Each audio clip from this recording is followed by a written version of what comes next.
কিন্তু যেটা তাজ্জবের ব্যাপার সেটা হলো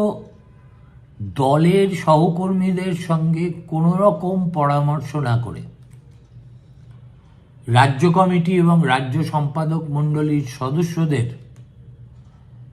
কোনো রকম আগাম বার্তা না জানিয়ে একজন রাজ্য সম্পাদক গোপনে, হুমায়ুন কবির কেন, যে কোনো কারুর সাথেই হোক না কেন, গোপনে নির্বাচন সমঝোতা নিয়ে আলোচনা চালিয়ে যাচ্ছেন, আমার ধারণা সিপিএমের মতো দলে